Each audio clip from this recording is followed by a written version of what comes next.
Chères étudiantes, chers étudiants, bonjour. Je suis M. Mamadou Sey, maître de conférence assimilé à l'Université virtuelle du Sénégal en sciences juridiques et politiques. Je suis votre enseignant chargé de vous dispenser le cours de droit commercial général. Alors, pour ce cours, il faudra d'abord des prérequis. Les prérequis, c'est tout simplement, il faut suivre les cours de droit civil en première année, le droit des obligations et le droit des biens en deuxième année. Il y a aussi un objectif général qui est d'acquérir les notions essentielles sur les spécificités du droit commercial général qui est prévu dans l'acte uniforme de l'OHADA. Alors, le cours de droit commercial, nous allons le voir, va s'articuler autour de deux parties. La première partie est relative à l'accès à la profession de commerçant et le statut de l'entrepreneur. Et la deuxième partie tournera autour de l'exercice de la profession de commerçant. Mais auparavant, nous allons faire une petite introduction en essayant de savoir qu'est-ce que le droit commercial et les sources du droit commercial. Le droit commercial est un droit qui est différent du droit civil, un droit qui est un droit autonome par rapport au droit civil, et un droit qui s'adapte à une catégorie de personnes, qu'on appelle les commerçants, ou à une catégorie d'actes, qu'on appelle les actes de commerce. Historiquement, le droit commercial était considéré comme étant un droit réservé aux marchands, ou un droit mercantile. Mais actuellement, comme vous le savez, le rôle interventionniste de l'État dans l'économie ou dans la régulation de l'économie a battu en brèche cette approche. Le droit commercial devient un droit beaucoup plus global, beaucoup plus transversal. Et quant aux sources du droit commercial, ce sont les sources classiques qu'on retrouve dans les autres disciplines. Nous avons les sources législatives, à savoir la Constitution, les traités, la loi, les règlements. En ce qui concerne les traités, nous allons revenir. Pourquoi? Parce que le droit commercial que nous allons étudier dans ce cours est un droit qui a pour fondement juridique, fondement textuel, si je peux m'exprimer ainsi, l'acte uniforme du droit commercial général qui est effectivement issu de l'OHADA. L'OHADA, c'est l'organisation pour l'harmonisation en Afrique du droit des affaires.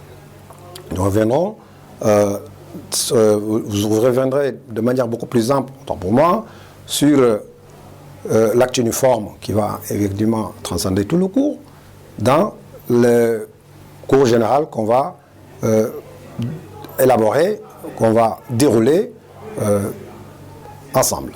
La première partie du cours relative à l'accès à la profession de commerçant et le statut de l'entrepreneur va être naturellement subdivisée en deux chapitres. Le premier chapitre sera consacré à l'accès à la profession de commerçant et le second chapitre au statut de l'entrepreneur. Sur le premier chapitre, sur l'accès à la profession de commerçant, nous avons deux sous-parties, deux sections, à savoir quelles sont les conditions pour accéder à la profession commerciale et quels sont les obstacles à l'accès à la profession de commerçant. Alors, nous allons les voir tour à tour. Le chapitre 2 relatif au statut de l'entrepreneur est subdivisé en deux sections. La section 1 est relative à l'innovation de la réforme et la section 2 va traiter des obligations de l'entrepreneur. La deuxième partie de ce cours tournera autour de l'exercice de la profession de commerçant. Et dans cette deuxième partie, nous aurons deux chapitres. Le premier chapitre relatif aux obligations des commerçants et le second chapitre relatif à l'exercice des droits tendant à la protection de la profession de commerçant ou du commerçant. Chapitre 1er sur les obligations du commerçant est subdivisé en deux sections. La section 1 nous traite des obligations comptables, tandis que la section 2 est relative aux obligations d'immatriculation du commerçant.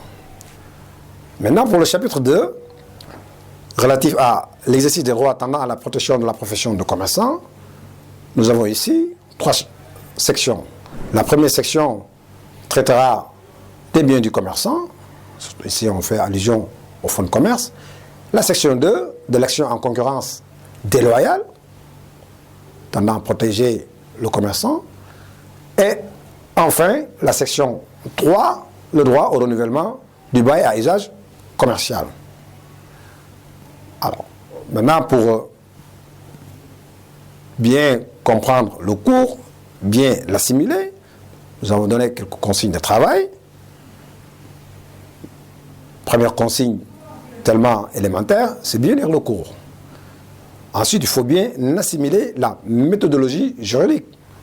Les cas pratiques, dissertations, commentaires d'arrêt, etc., que vous allez voir avec vos tuteurs.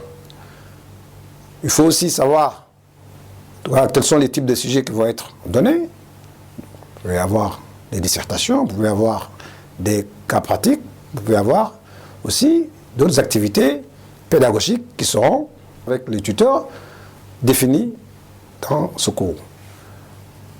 Maintenant, notre conseil, c'est, avant de traiter les TD, il faut se référer aux parties concernant les sujets. Ça, c'est important, parce que les TD concernent des parties qui vont vous permettre de pouvoir vous appesantir sur le sujet et de ne pas, effectivement, aller dans des